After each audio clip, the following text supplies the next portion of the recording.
Evening, good morning, depending on where you are in the world. Welcome to this month's session of the Vanderbilt University School of Engineering's Graduate Program Conversation Hour.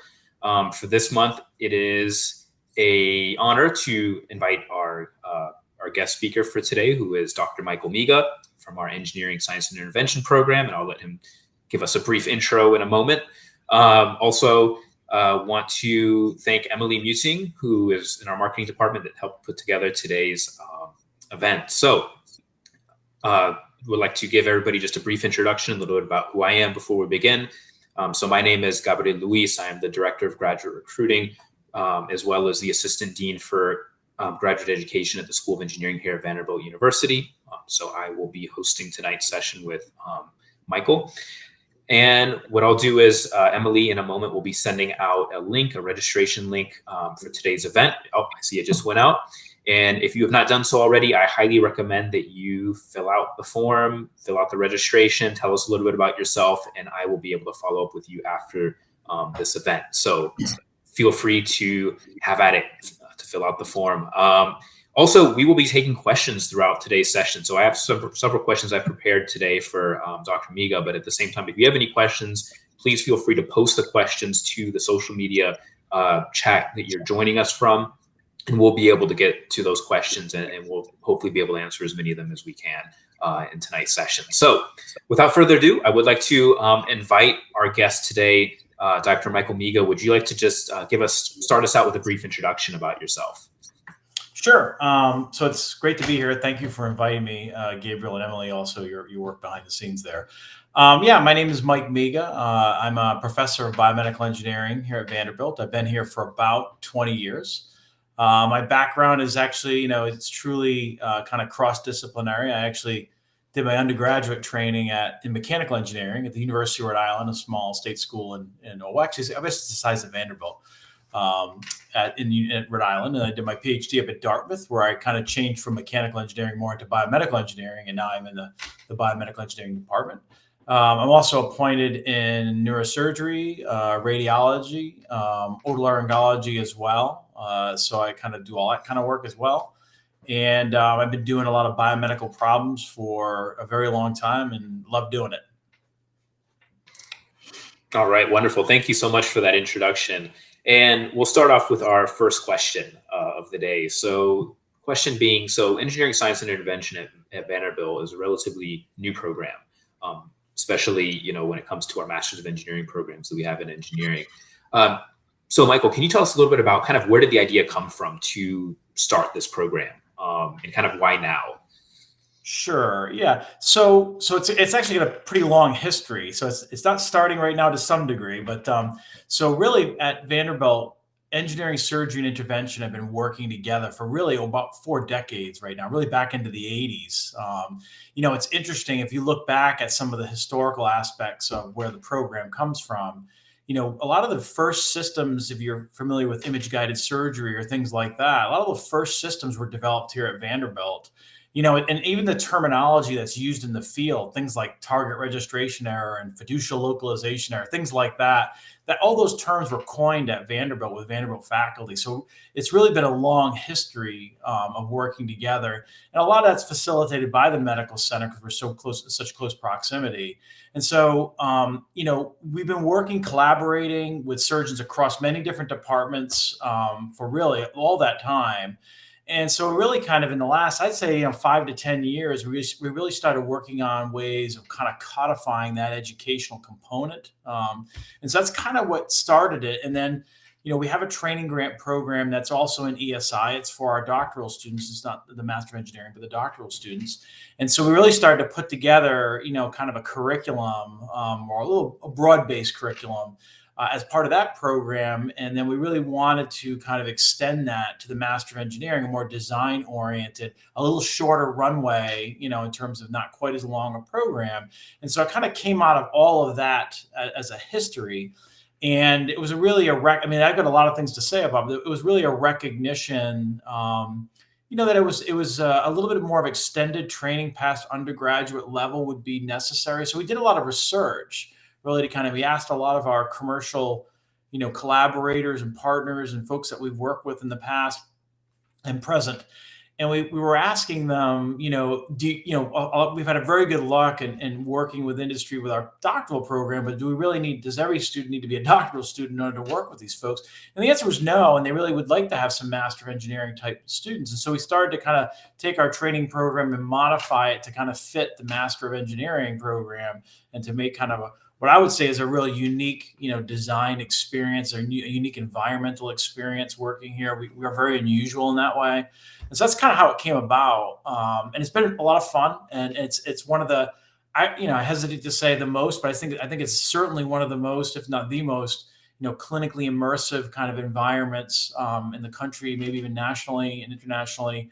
So I really think it's unique. It's unique to us in this part of the country as well as the world. And it's a unique role that Vanderbilt plays and engineering at Vanderbilt plays. If that makes sense. Yes, no, that was great. Thank you very much. And kind of on that same point, what would you say are several points that you think that make the ESI program unique and different from other programs that may be similar at other universities? So, well, of course, I'm going to say there's no other program like it in the country, right? But the reality is that's somewhat true. I mean, we are a very unique group, and I think there are stellar faculty within what I'll just say the ESI domain all around the country. But Vanderbilt's campus is quite unique. I have slides of it later if you want to see them, but it's very unique in the sense of the logistics of where engineering is relative to the medical center. And then on top of that, logistics like that are important. There are a few places around the country that might be somewhat similar.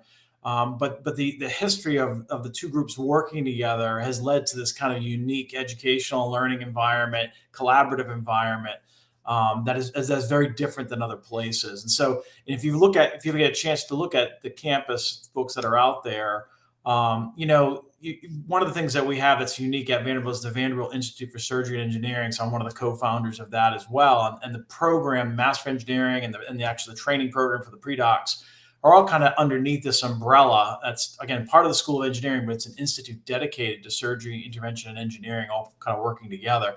And that institute is right in the heart of the medical center. And I mean, when I say right in the heart, I mean right in the dead center of the medical center. It's in between imaging assets. It's in between surgical light facilities that are dealing with kind of large animal systems that are very surgically oriented. It's close to the human ORs and all those assets as well. It's right within the flight path of all the doctors' offices associated with, the physicians and surgeons that work with us. So we really are right in the center of it. So it really does kind of facilitate, unique chances to talk and to collaborate with the physicians. And it might sound trivial, but logistics is half the battle. When it comes to, different specialties have, different aspects in terms of their time commitments, but with surgery, procedural medicine in general, it's extremely time sensitive. I mean, most of the things that we do are very early in the morning when we're collaborating with our folks or listening to them in lectures, things like that. And so it really requires close logistics in order to kind of make those interactions happen. And so it's like I said, it's a very unique place. And I think that's one of the things that sets us apart. So the idea of, like, for instance, physicians getting involved in our courses and things like that, that's a hard thing to do for a procedural medicine person. But for us, it's actually quite easy. And I can go into that later about some of the courses I teach.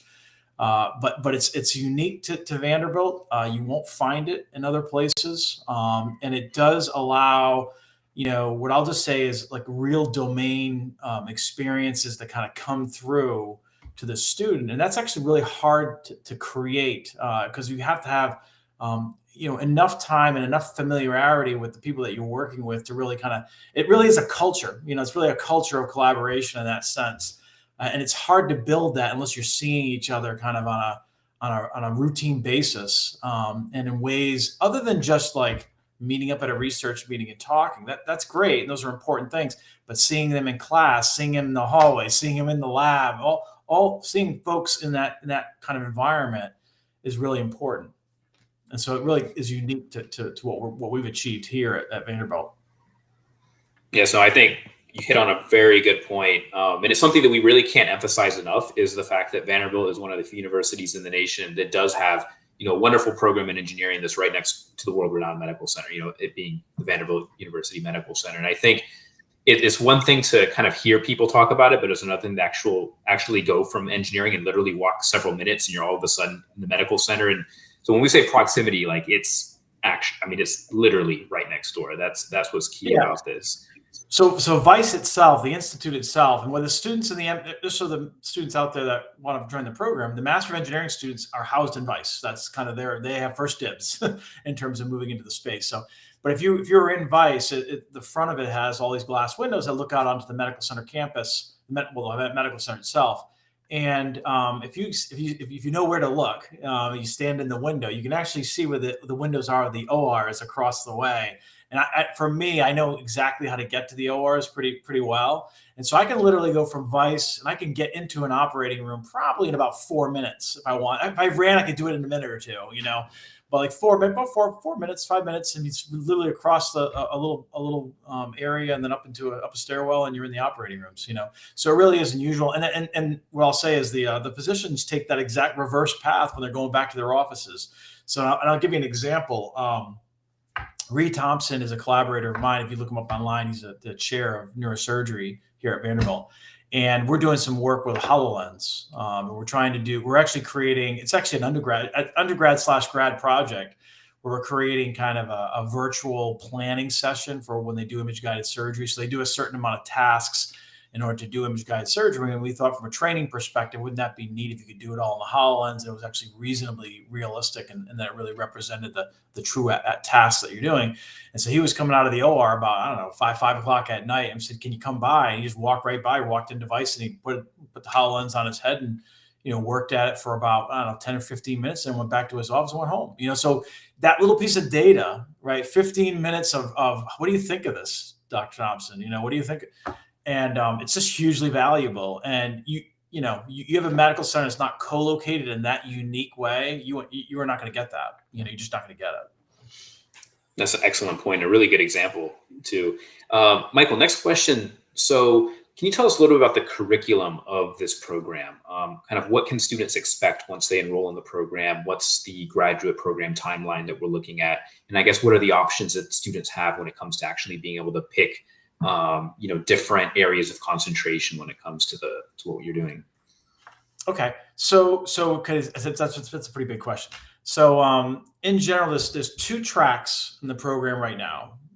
We call one the innovator, one the inventor. They're both innovative and they're both inventing, but the innovator track is meant to be something of a rapid acceleration track. So it's really a 1 year plus a summer track, and it's very rigorous because you're basically doing your whole 30 credit hours within that 1 year in the summer, plus your design work, And so that's meant to be some folks that don't have enough time really to spend more than a year in the summer. And that's it.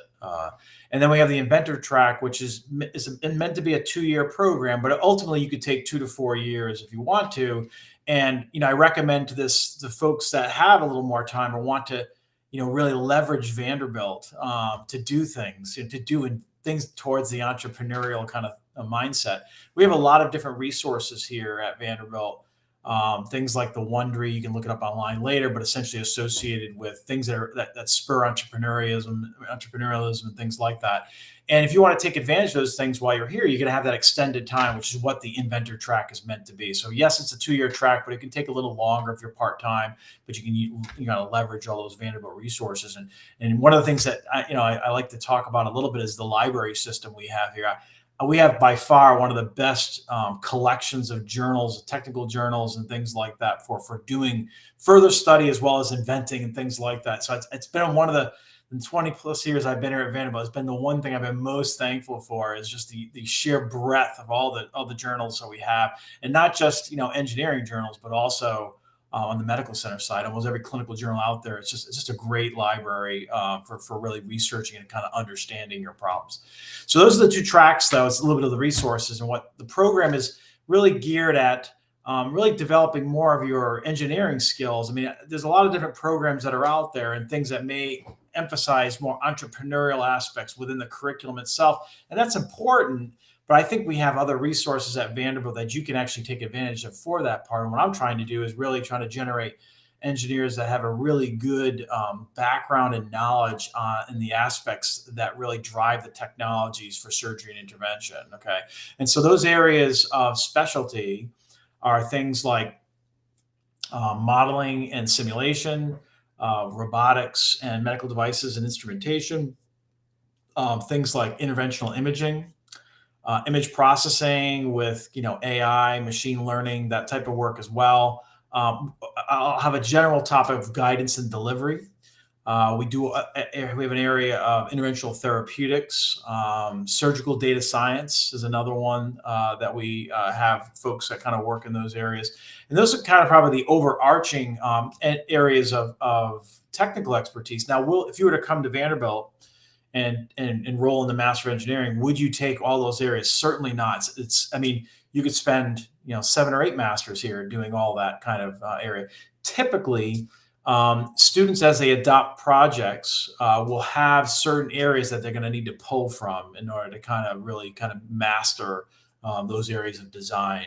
And so oftentimes students will take 1 to 2 kind of concentrations in that area, or maybe 3 at most. So as an example, in my laboratory, we do a lot of work in image guided surgery, and we do a lot of work with computational modeling. We essentially embed computational models within surgical navigation systems to enhance the ability to do surgical navigation or to do resections and things like that. So the students in my lab, typically they take some work in mathematical modeling and simulation.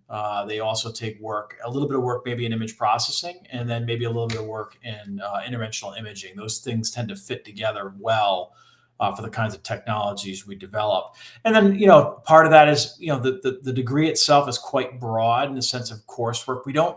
So one of the differences oftentimes with help sessions and info sessions that I've done in the past, students ask, what's the difference between this and, a master's of engineering and any other engineering discipline?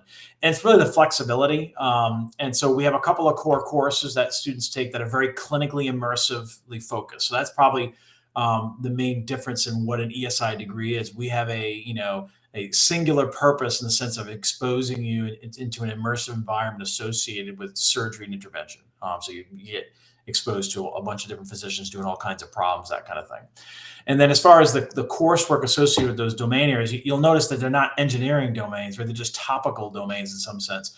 And those topical areas actually span the faculty across the School of Engineering, really. And so that's one of the things also, rather than, for instance, if you're doing biomedical or mechanical, something like that, where you may have core components in those disciplines, we tend to pull from all those disciplines to build kind of, important aspects associated with developing, technologies in surgery and intervention. So if you come to Vanderbilt, you'll find in the CS, that's computer science department, and the electrical engineering department, you'll find lots of courses in software design, machine learning, AI, all those kinds of software aspects.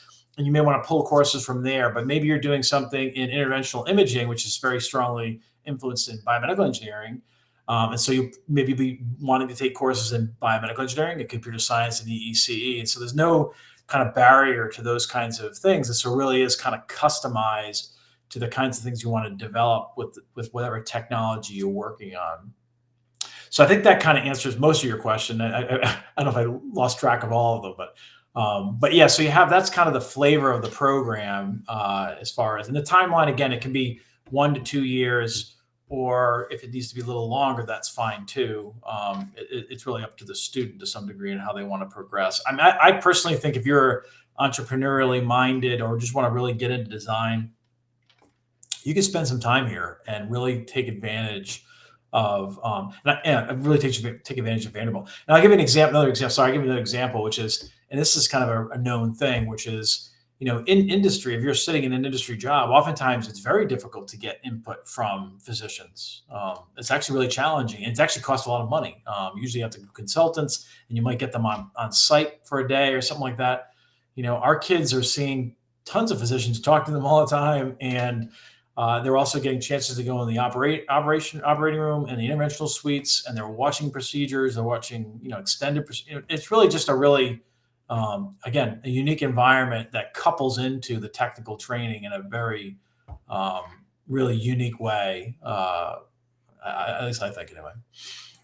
Yeah, so I think that was an excellent overview, and segueing into the next question, which would be, on that, in taking all this information into account that you provided to our listeners right now, what, in your opinion, would make an ideal candidate for this type of program? Like, I guess, what are the types of qualifications? What's the kind of background that you'd be looking for?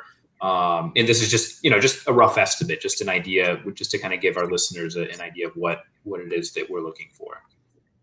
Yeah, so I think in general, an undergraduate engineering degree is a good degree. If most of those folks out there that have an engineering undergraduate degree, you learn basic principles, right? That's most of engineering at an undergraduate level is learning the fundamentals, and you do have applications to different projects and things like that. But it's really about getting that core knowledge. And that's important. I think that kind of crosses over into the ESI domain. Usually the biggest problem is kind of learning more about surgery and intervention. And even if you're in a biomedical engineer, you might think, oh, I need to be a BME or something like that. That's really not the case. I mean, I teach biomedical engineering all the time, and they might have examples similarly in surgery and intervention, but to really understand process, to really understand the delivery of care, the trajectory of care, that's really something where you have to be really embedded in the medical center a little bit more so to really kind of understand that. And so everybody starts off kind of at the same spot in terms of that knowledge base when you come to this program, because most folks don't know exactly how procedural medicine is done. And it's actually eye-opening for most folks. And so from that perspective, I think having an undergraduate engineering degree, it could be in any, or computer science is totally fine. I think things in mathematics. I'm a big fan of mathematics. All the modeling I do is just math, more or less, copy numerical methods. Folks in physics would be fine as well. I think as long as you have a kind of a little bit of a technical background, not afraid of math and not afraid of computing and things like that, and not in every case. You could argue that some of the chemistry aspects are also you could have a baseline in that. And what I'll say for instance, in the interventional therapeutics area, there's some folks doing drug delivery, some folks doing those kinds of biomaterial design. And some of those are not necessarily as computationally or device oriented. They're a little more what I'll call wet lab oriented, a little more chemistry oriented. And those work out well too. But I would say, underpinning all of those though is, you got to like, the technical side, that's true. But you really want to have folks that are really interested in working on the procedural medicine side, as opposed to pure drug based aspects. But this is really about procedural medicine, how you deliver surgery and intervention. And so I'll give you an example. I just had a question on this actually from a person who was more of a wet lab side of things. They were asking me, is there a role for the person within ESI? And the answer is definitely yes, because it feels like medical specialties like interventional oncology, interventional radiology, some of the orthopedics and rheumatology aspects, certainly orthopedics, cartilage design, things like that. There are a lot of questions that are still interventional in nature in terms of bringing these materials, to the patient, or bringing these drugs and delivering them in systems to the patient, that are still very procedurally oriented in terms of what the techniques are that they use, but they certainly combine some of those therapeutic aspects. So I think, you have to have a pretty good, understanding of wanting to be involved at the procedural level, because it's really not just about engineering. At Vanderbilt, you're really learning about disease as well. And you're learning about, how the procedural medicine works. You're learning about, how you propose to design, how your proposed design can affect essentially quality of life of the patients, or perhaps even, the quality of the precious time that they have left, if it's something that's more palliative in nature, things like that. So you have to have a little bit of a desire about understanding disease. I mean, as an example, robots are great. They do all kinds of things in automation, but you really want to understand and have a kind of a passion to understand, robotics working in conjunction with physicians in a way that, changes, ultimately changes the course of treatment, changes the trajectory of care, hopefully, improves outcomes dramatically, or improves some aspect of delivery dramatically. And that's kind of what I think the students that come to the program, if they have that kind of desire, first of all, I think they'll get what they they'll really get something out of it in terms of the collaboration with the physicians.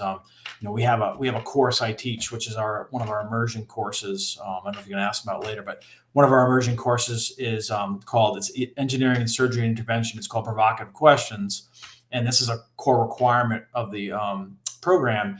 And it has 10 physicians that are scaffolded throughout the semester, and they come in and they provide essentially a two-part lecture. One is all the kind of really important things that they work on, not just the mundane things, but the real challenging stuff that they run into in terms of doing procedural care. And then at the end of the course, they provide to the students what we call provocative questions that if we were to answer them would really move the needle clinically or change paradigms or give us a core piece of knowledge that we really need in order to push the field forward. So they really are questions designed to kind of create, lateral thinking, real idea generation. They're pretty broad, but they're a chance to really kind of, pick the brain of a physician who's really treating patients and really kind of getting that experience with them and getting that kind of one-on-one. The classes are small. This last semester we had 9, students in the course. It's just a really intimate setting.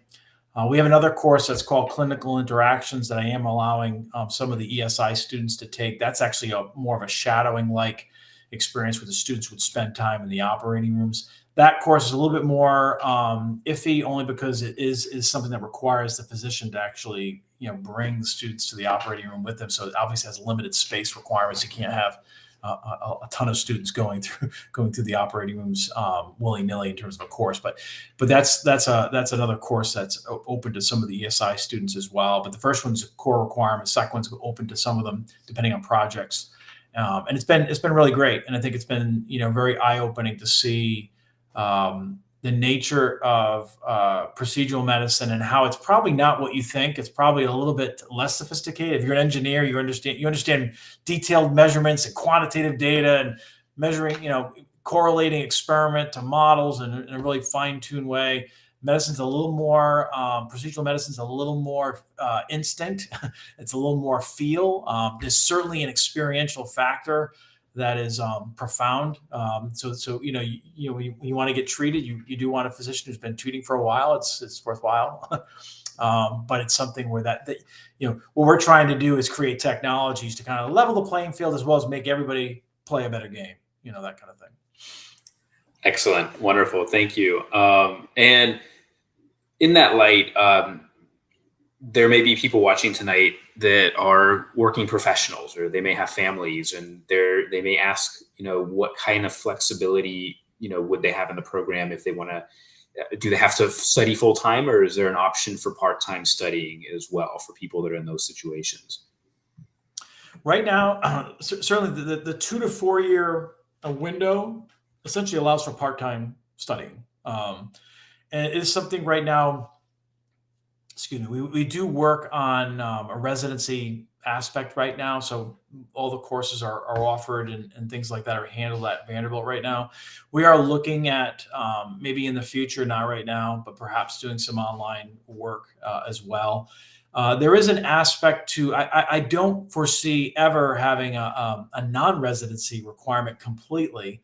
I think that is because I think for some of the design work and some of the exposure, what is the hallmark of the program, which is some of the immersion experiences, I do think we're going to have some form of immersion experience always. We've actually toyed with the idea of having remote immersion experiences, so maybe in a local area, but that's actually, again, you can't hold me to that.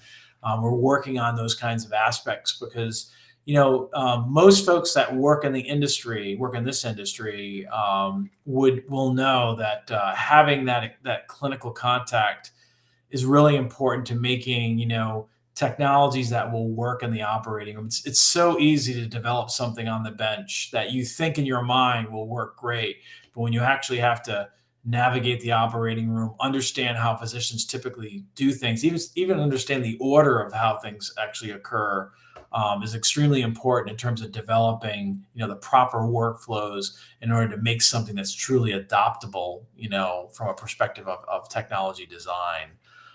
So there's some of that flexibility. We are mindful of what folks, some of their constraints on their lives, and we're trying to figure out ways to facilitate that. We're not ready to roll anything out yet, but it's certainly on the radar for us. All right, terrific. And Michael, what would you say to somebody who is working full time, or they do have a family and they're thinking about relocating to Nashville? And if, especially for somebody, let's just say that has never been to Nashville before and it's all kind of new for them, what would you say to them to kind of, make them feel at ease about, definitely this is a really neat city to be in, as well as, of course, being at Vanderbilt University? Okay, yeah, absolutely. So I'm not a Nashville resident by any stretch. You probably tell by my accent I'm not, or I don't. I try to hide my accent. I'm originally from the Northeast a little bit, so I'm from Rhode Island originally, and I'll be honest, I never thought in a million years I'd end up in Nashville.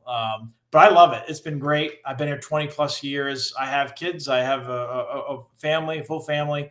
And it's been great. And it's actually it's one of the more. I mean, Tennessee's beautiful. You might not know that if you don't live here, but it's actually, if you like greenery and it's got all kinds of nice state parks and things like that. I do camping. I just got back last weekend from camping. I went to, if you want to look it up, it's Reelfoot Lake. It's up in the northwest corner of Tennessee. It's actually a lake that was formed during the early 1800s. There was some large earthquakes and the land sunk. The Mississippi kind of rolled backwards and actually filled it, and it created Reelfoot Lake. And so it's pretty unique. It's a pretty unique place to go, but you can camp there and stuff like that. But there's lots of things to do like that. Nashville itself is a growing metropolitan. When I came here, there were a handful of restaurants. Now there's a ton of restaurants. If you're a foodie, you'd love it. The Symphony, the Titans, the Predators. I had tickets to the Predators for many years. So there's a lot to do. It's safe. Vanderbilt's campus is beautiful. It's an arboretum. You look at all kinds of different trees and things like that. It's very nice. And I live just south of the city in Franklin, and it's really really pretty. It's got some lots of nice community, that kind of thing. It's a nice place to live. And so it's a unique place in the country. And I think for those that have never been here, again, I never thought I'd ever end up here.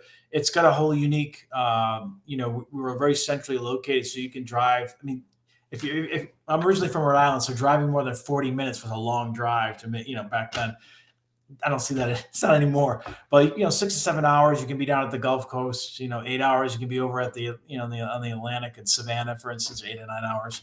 You can be up in Chicago in 8 to 9 hours.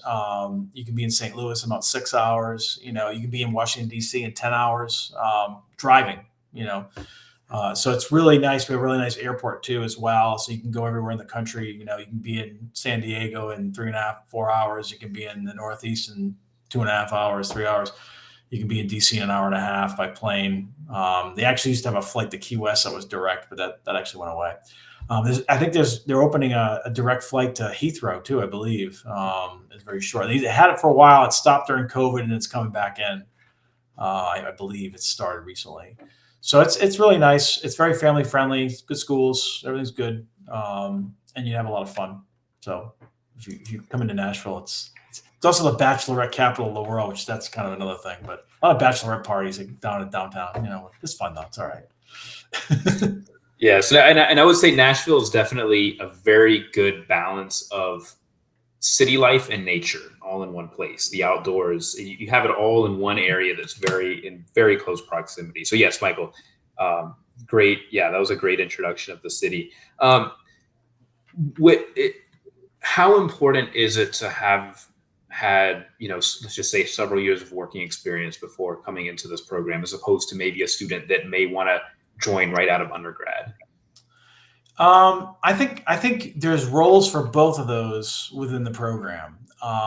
I think when it comes to the undergraduate student, the natural transition from an undergraduate program like this, I think it actually makes more sense. Like as compared to, like, for instance, an MBA or something like that. Where oftentimes business experience is really required to get the most out of your MBA. At least that's conventionally folks think that often.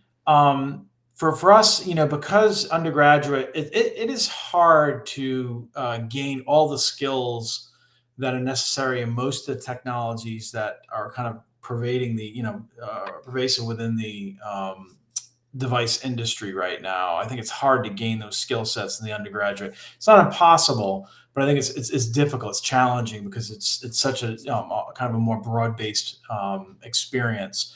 So I do think that there's this opportunity to kind of move and kind of refine those skills. And coming out of your undergraduate, you might have a better idea what things really, you really liked. You take a lot of courses within your engineering curriculum as an example. Some of those you may like, and some of those you might think, well, that's probably not the area I'm going to go into. I'm glad I took it. And so as you gain that kind of understanding, you can now push into what is a medical specialty kind of area in ESI. And I think it allows you to kind of grab that material a little bit better in terms of where you want to go. And there's no loss in the sense of the professional experience, maybe a little bit, but in the sense of you're going to actually have a design experience again, and that design is going to be a step above where your undergraduate design was. So you're going to get that kind of further training in that way.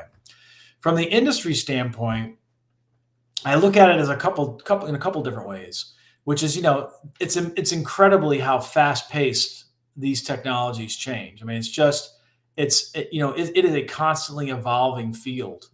You can look at many things that come in. And I'll give you an example. I won't speak to the exact specialty, but it was a technology combined with a procedure in certain aspect of medicine that was kind of taking off as a technique. Okay, so it involved the kind of combination of a technology and a certain type of biopsy procedure, and it was people were pretty excited about it because it did certain things in terms of creating enough of a tissue sample in order to kind of do some important diagnostics, and classification. And over a period of time, as that technology was evaluated, you had to really be trained really, really, really well in order to do it successfully. And the complication rates, as they started to kind of collect them across physicians, the ones that were more specialized versus others, the complications began to become probably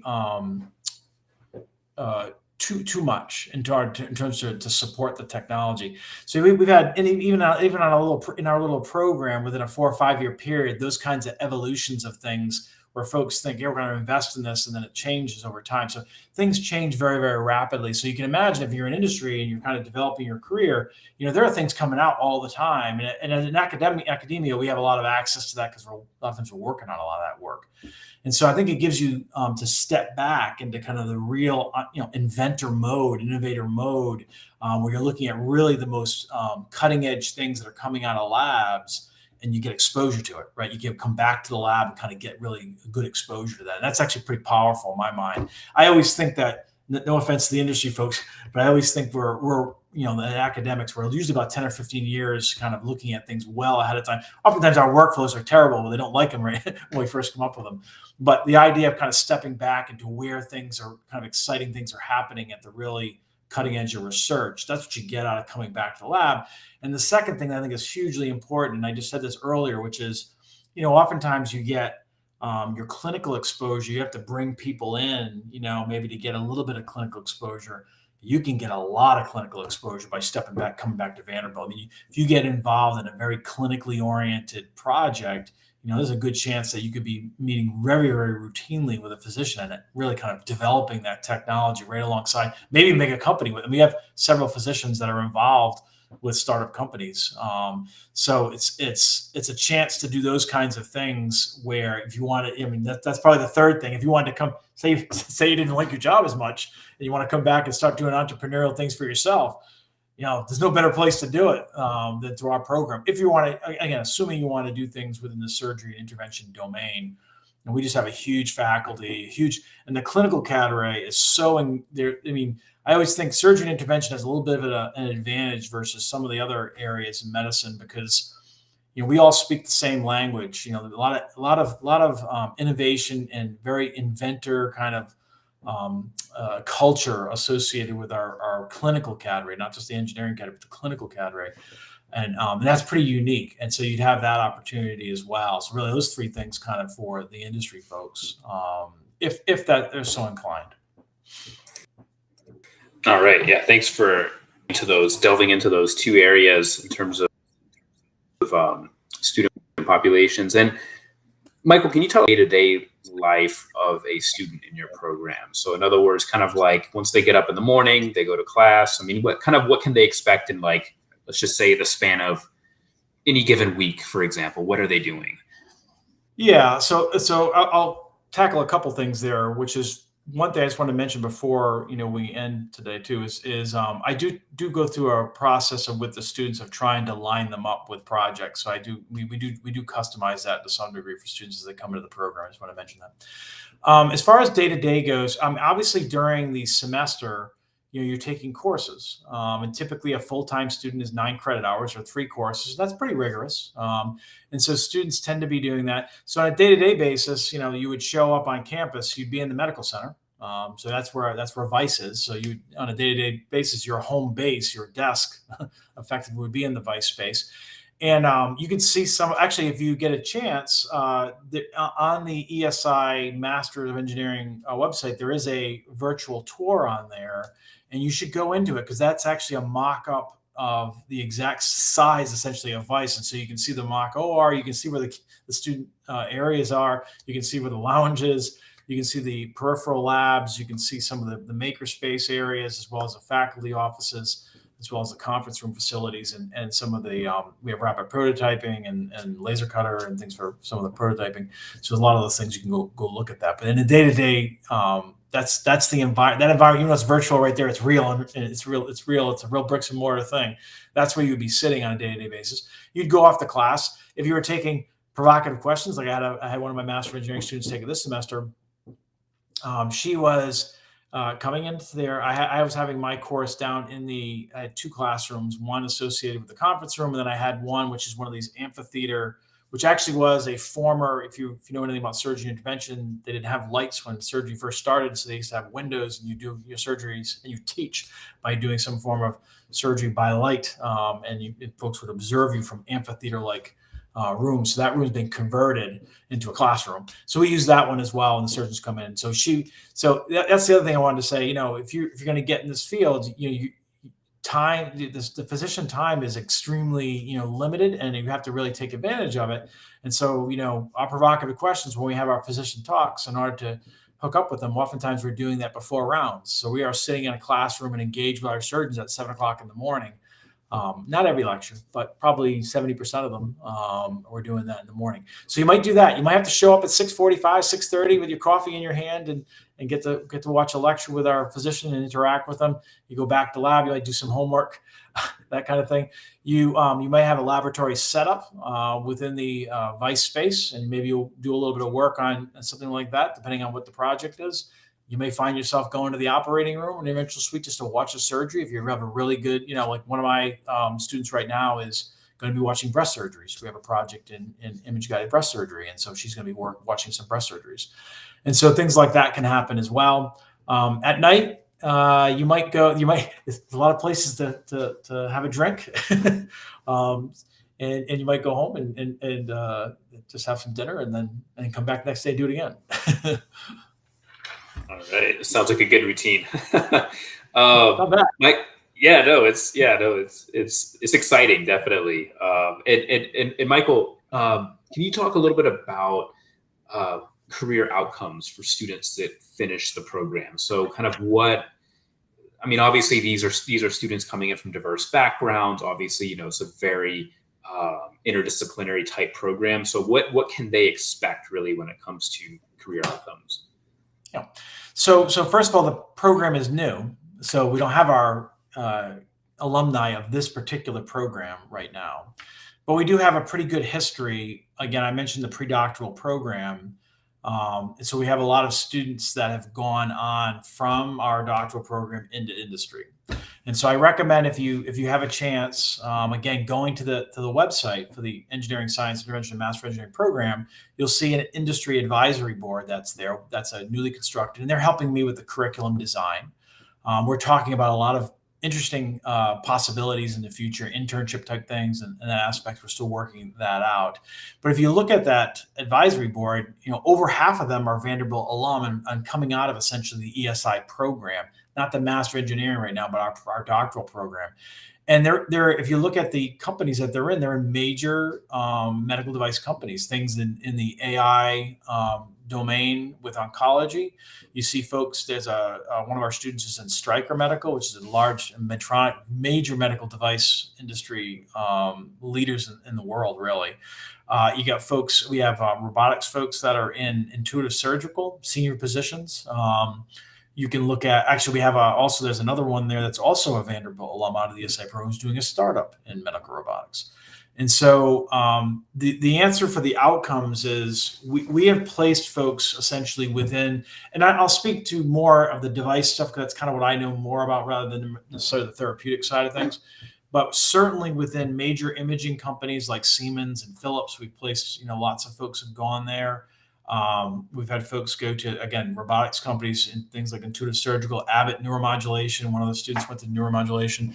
Kitware is another area that's not, that the person that's on our board is not a Vanderbilt alum, but he has expressed extreme interest in our folks because Kitware they're one of the leaders in medical image visualization and open source, and so folks use lots of their tools to generate novel products, and so that's another area. So in general, we see a lot of folks across those different areas, and I'd say large part we've had a lot of device folks, a lot of robotics, a lot of imaging related things as well, guidance companies, surgical workflow companies. Actually, and I know in the material side, there's been some folks in vascular aspects, vascular grafts, things like that. So there's quite a bit of students who end up in those. Now, the outcomes for the Master of Engineering, we're not quite there yet. We're just starting, really. We anticipate that it won't be a problem. We did quite a bit of research, medical research. So we did a little bit of background research on medical device companies and kind of the growth of that industry, and it doesn't look like it's going to stop anytime soon. Again, we had consulted a lot of our industry collaborators, partners, things like that, in terms of what the value would be for a Master of Engineering versus a doctoral student. I mean, my first question to them was, does everybody have to be a doctoral student? They're like, certainly not. It's just the kinds of skill sets needed in these kind of high-end technology. Most folks know it. I mean, if you've done a senior design project as an undergraduate and you look at kind of what's being done at these large-scale projects, they're pretty complicated and sophisticated. And so, getting that further training can be, a huge help. But the idea of having to necessarily do a doctorate, that seems to be, not necessarily the case. So I think there's certainly a role for it. In general, most Master of Engineering students take very close to the same number of coursework as a doctoral student. So the technical content they gain from that, but they're kind of flipping it into design, flipping it into kind of understanding how to kind of create product, things like that, and trying to kind of go to that next level of really kind of engineering design expertise in this particular area of surgery and intervention. All right, excellent. Thank you so much, Michael, for sharing that.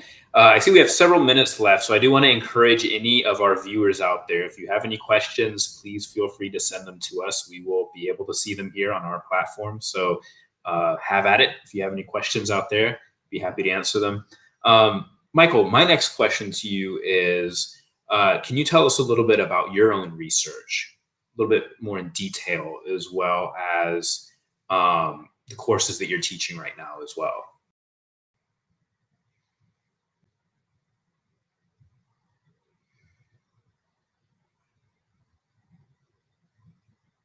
All right. Hello, Michael. Can you hear us?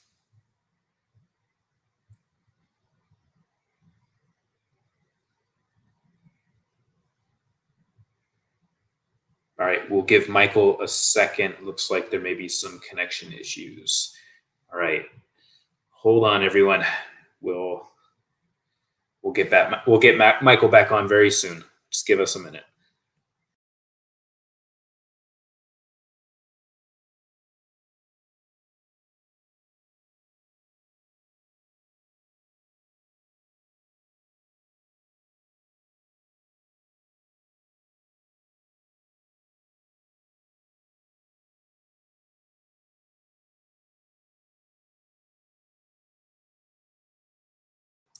All right. In the meantime, please feel free to send us any questions. Michael will be back shortly. We'll just give them another minute. Looks like there was a connection issue, so hang tight, everybody.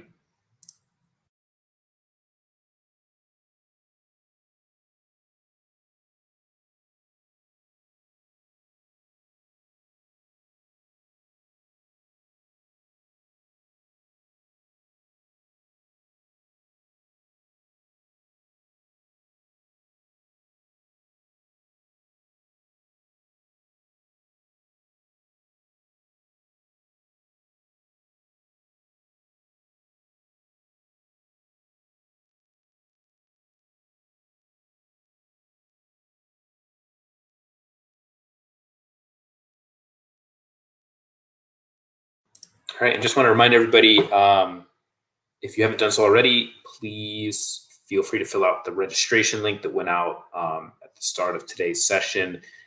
So after today, I'll be, those of you who registered, I'll be able to follow up with you. So just, I'm back. All right, Michael, you're back. All right. Yeah, for whatever reason, my computer is frozen over here, but so I'm the culprit. Sorry about that. No. We got you back on. That's the important part.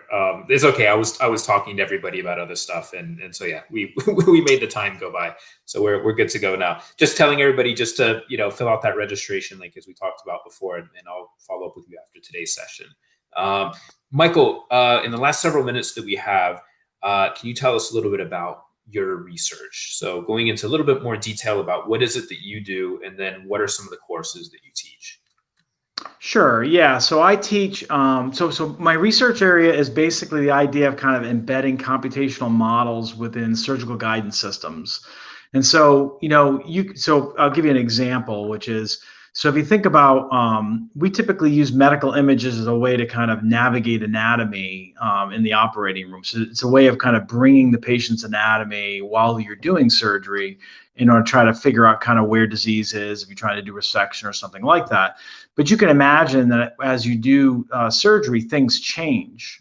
So think of it like if you created a GPS system and the maps changed and you didn't know it, right? So the path may be spoiled because the map is actually different underneath. And so we build a lot of, as an example, computational models that deal with deformation.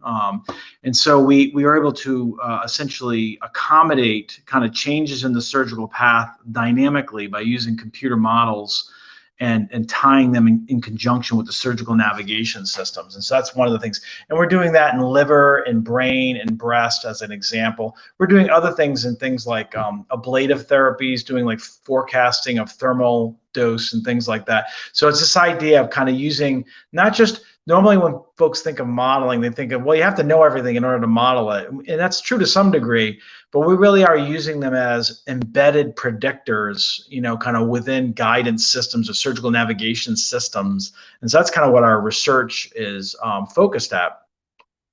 So courses that I teach, right now I teach a variety of courses, but I'll do three in particular. The first two are the immersion courses that I mentioned before. So I teach this provocative questions course, which is this. So I basically, so we have, as I mentioned, we had 10 physicians that are scaffolded throughout the semester. And so that's only 10 lectures, so that's a lot more. So I actually teach all the interim lectures for that course, and we do a lot of work in kind of project generation. We do things on trying to answer these provocative questions, and we also do some exercises and things like that.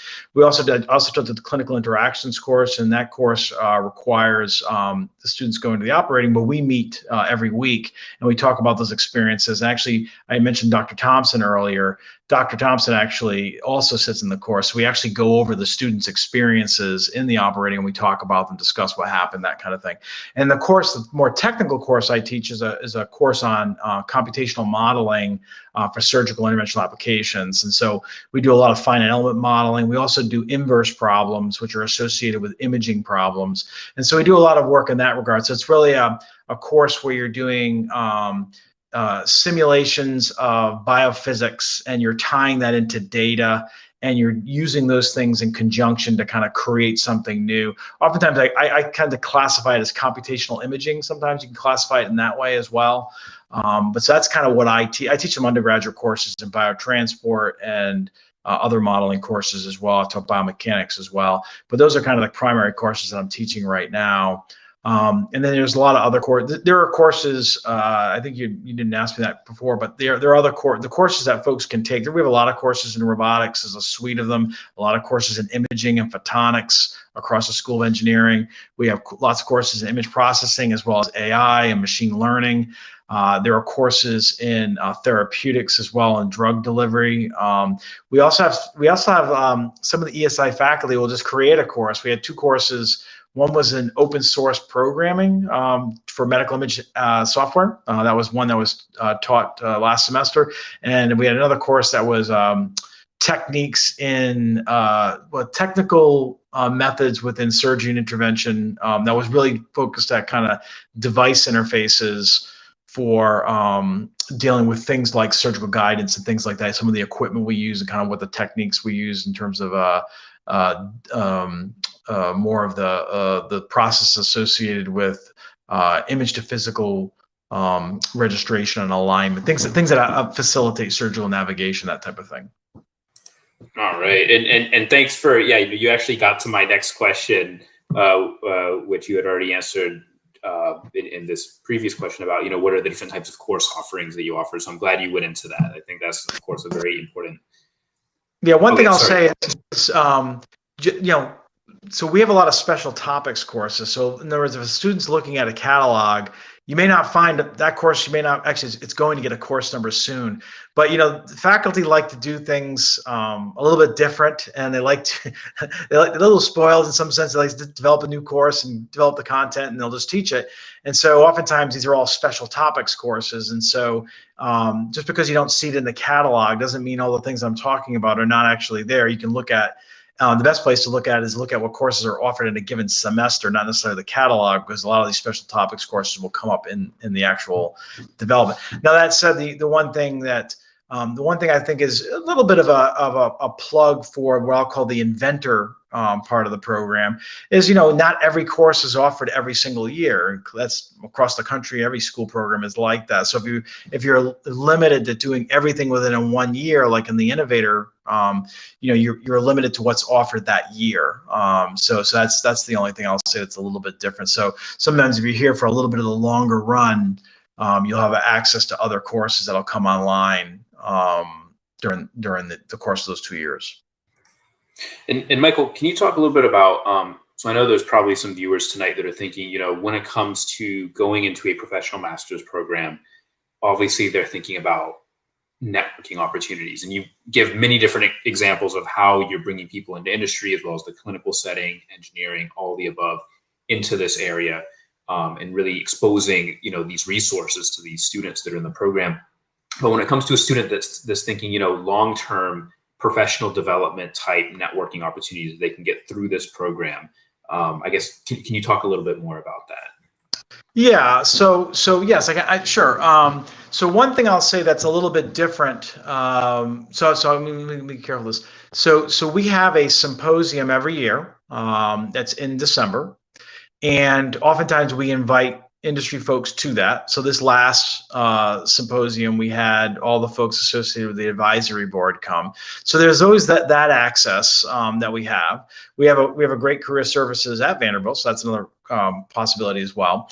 And then I'll say when we have a one of the things it's listed probably on the website, which is we have a ESI has its own seminar series, and oftentimes we invite people from, let's just say, across the country that are either in academia or in industry, and they come and give talks on novel technologies, novel work that's going on. So it's another opportunity to meet up with folks in that way.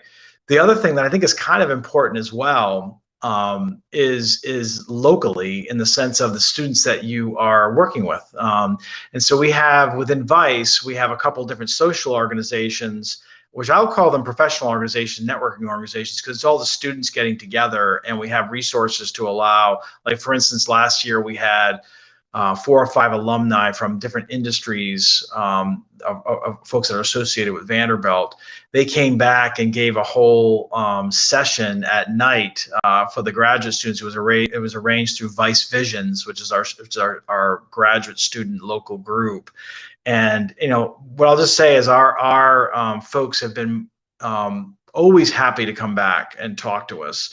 And so they were giving the students a lot of tips on applying. Some of them were actually providing positions. I would say during a given year, I'm contacted by at least 3 or 4 of our alum of these groups looking for folks to apply to their positions. They know to come to me, and it works out really well that way. But we just have a growing cadre of folks that are out in industry, and those connections seem to naturally happen over the course of the different events that we have and the different organizations that we have. Well, that's the other organization we have is the Women of Vice, which is also a networking organization as well. So we'll have specific speakers come in that will meet with Women of Vice, and they'll have different concerns and things like that. So it's a great opportunity to do some networking there as well. So I think do we have a formal network process? No, but it seems to happen quite naturally through all these different organizations that we have, as well as, one of the things that's a little different of our Master of Engineering is we really are trying to push into our industry context to help us, really design curriculum needs in some sense. We don't want to make it, obviously we're trying to do, new stuff. And so that's important. But we're also trying to be sensitive to what our partners are looking for as well. And we've talked about things like, it's tough to guarantee internships in the sense that there has to be a good match, both skill set wise and compatibility wise. But the idea of industry folks providing to me and members of the program kind of what skill sets they would be looking at for interns, that kind of thing. So as internships come on, if you have to have the skill sets that are in the right direction, maybe you get scooped up and do an internship at a Medtronic or something like that. They have a large internship program. So I think there's opportunities there as well. And then I'll say, the idea of going to conferences is always a possibility as well. We have a conference many of us go to. There's a couple different ones that are very heavily in this industry. MICI, maybe some of the audience knows that's medical image computing, computer-assisted intervention. That's kind of a high-end conference. We also have SPI medical imaging, the image guided procedures, robotic interventions and modeling conference, as well as image process. There's places that do networking there. I also think that's important to note too. It's not like this is a terminal degree. If you desire to go on to a doctoral program, say you just really turned you on, you really wanted to get more into the kind of high-end research and do some more studying, it certainly is the possibility of leveraging the degree to go on to a graduate program, a doctoral program, if that's something that you wanted to do. I feel very confident in saying that if you knocked it out of the park within the Master of Engineering program, I don't see why you wouldn't be a very competitive candidate for any doctoral program in the country. I've had students go all over the place from my lab. So I've had students. One of my students just got an MIT, so that was a big deal. So we've had some undergraduate students working in my lab. But yeah, so I think there's plenty of opportunities. I hope that kind of gives you some scope of really all the activity that's going on. And I forget to mention, I said before, there's a lot of startup companies. There's several startup companies. I hesitate to go. I can think of three or four off the top of my head right now. So there's always opportunities there as well. All right. No, I think, that was excellent. Very encompassing in terms of all the different types of really great opportunities for students to network. And I think that's important and a very important element of these types of programs as well. I see we're over time, but Michael, I did want to see if I could sneak in one last question. And when it doesn't, Sure. It's a key question because it's really, what are any last thoughts that you have? Is there anything else that we didn't cover today that you would like to share with the attendees? That's a great. I guess what I would say is I've been around quite a bit. I've been to a lot of different programs. I've gone to a lot of different universities. I think the ESI program is extremely unique in the country. I think there's nothing like it. I really do. I mean, there are many places that talk about working with physicians, and they make those advertisements, and I just think we have such a really incredible culture environment wise. You can go to different ORs and things like that and not get the engagement that you might want. I have never had a problem in getting clinical engagement in Vanderbilt. I mean, even in their busiest times, middle of COVID, and we're still having collaborations. We were still doing cases in the operating room for our grants and things like that. We were still, that I talked about the clinical interactions course where the students go to the operating rooms. This gives you some sense of the dedication, I think. Across the country, hospitals are shutting down all over the country in terms of any kind of collaborative aspects outside of the absolute necessity of treating patients. And so Vanderbilt shut down. The medical students weren't going in the operating rooms, and our students were still going in to observe cases during both years of COVID. As far as the clinical interactions course goes, our students were in the operating room. They got vaccinated. They did all the right steps, and they were still allowed to kind of, continue that educational component. And so I think it gives you some idea of how valued, those kinds of interactions are at Vanderbilt.